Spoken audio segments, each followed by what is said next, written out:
Aula 3. O pietismo germânico e o segundo avivamento na América do Norte. O pietismo. O pietismo foi um movimento religioso germânico, ocorrido no meio do luteranismo. Apesar de ter se originado no século XVII, sua influência estendeu-se até o início do século XIX.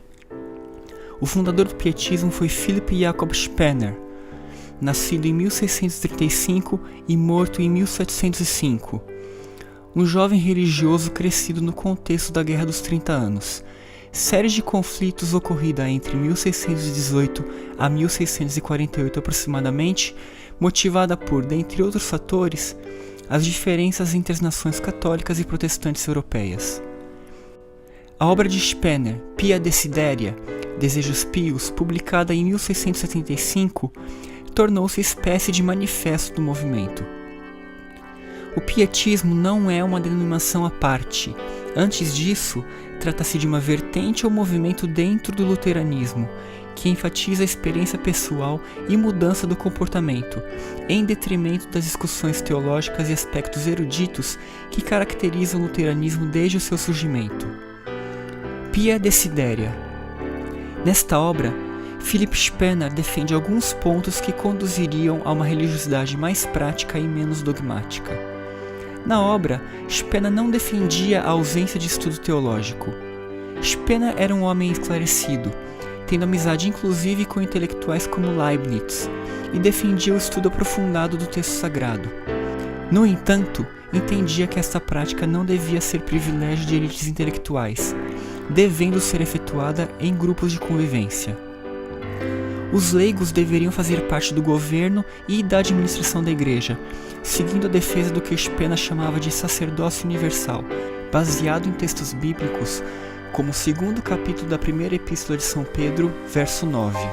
A Pia Desideria defendia um cristianismo prático e não meramente intelectual, uma fé engajada que se manifestasse em comportamentos do cotidiano.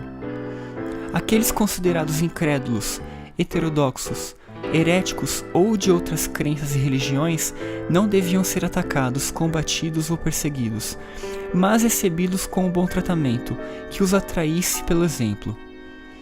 O ensino teológico nas universidades luteranas para Spener deveria enfatizar a vida devocional do candidato ao sacerdócio instituído, em adição ao preparo teológico. A pregação dos sacerdotes e ministros deveria não se focar apenas na retórica e no bem-dizer, per si, mas aludir e exortar aos comportamentos que deveriam ser modificados na audiência. Mais características do pietismo. O pietismo pode ser enxergado como uma reação interna do luteranismo ao contexto europeu de guerras religiosas, como a Guerra dos 30 Anos. Crenças de Estado e intolerância religiosa, enfatizando, ao invés destes aspectos externos e formais, uma religiosidade fundada na piedade e na conversão pessoal. Também se apresentou como uma reação de ordem mais prática aos debates teológicos intermináveis ocorridos nas esferas protestantes. Seu ápice sobreviveria ao seu fundador e à publicação da Pia Desideria, atingindo seu alcance máximo na segunda metade do século XVIII. Diversos grupos no contexto europeu sofreram influências diretas ou indiretas do movimento, como os Irmãos Morávios, cujo fundador, o conde Nicolas Zinzendorf, fora patrocinado por Spener. Também podem ser listados aqui os metodistas, pelo papel que os morávios tiveram na conversão pessoal de Wesley, os Dunca e mesmo grupos mais antigos como anabatistas menonitas, que passariam por movimentos de renovações. O movimento teve sua continuidade através de August Hermann Francke. É também notório que no contexto da Europa Central, de Norte e de Leste, a pregação pietista abriria espaço para o surgimento de novas denominações, como por exemplo grupos batistas nas costas do Báltico. O segundo grande avivamento na América do Norte. O segundo grande avivamento foi um fenômeno mais específico da América do Norte, entre os anos aproximados de 1790 a 1840.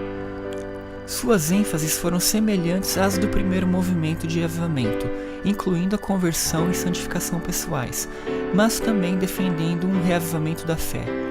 Essa tônica em particular ajudaria a definir o movimento a posteriori.